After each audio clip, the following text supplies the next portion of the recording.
7 days, sub-zero temperatures. Welcome to this explainer. Let's unpack the wild psychology behind surviving the freezing Arctic. The stakes? Insanely high. Just 10 minutes in that biting wind meant literally freezing your limbs off. Stranded in the snow with zero supplies, they had to hustle. The temperature was dropping fast. So step 1?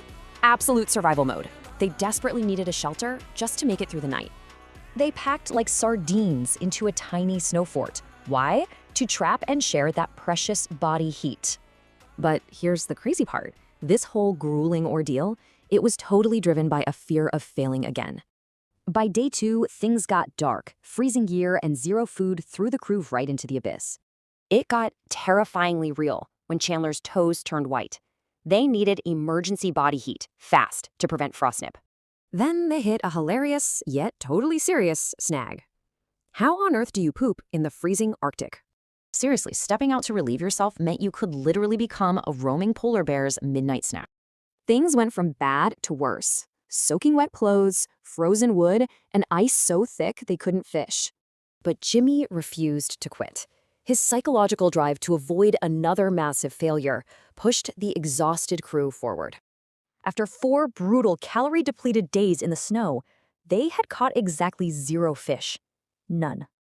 Down to their last beef stick during a punishing blizzard, they desperately needed a total change of plans. So they risked it all, an exhausting trek through deep snow and dense forest to find new water. And you know what? Science saved them. Moving river water prevents deep freezing, meaning way thinner ice. Finding that river was a massive game changer. Their auger finally punched right through to the water below. But victory wasn't instant. They sat there for 7 grueling hours in the freezing wind just waiting. Jimmy's absolute refusal to quit, even when totally exhausted, truly became the anchor keeping the team alive. Suddenly, boom, they miraculously yanked a fish barehanded right up through the icy hole. They secured 2 whole fish. That finally guaranteed them enough vital calories to survive the whole week. Meanwhile, the camp crew built a roaring emergency fire to quickly thaw out the returning hunters. Sheer willpower, science, and teamwork completely saved the day, leading to their ultimate victory over the Arctic. Wrapping up this explainer, I gotta ask, would you endure 7 freezing days for your own ultimate redemption?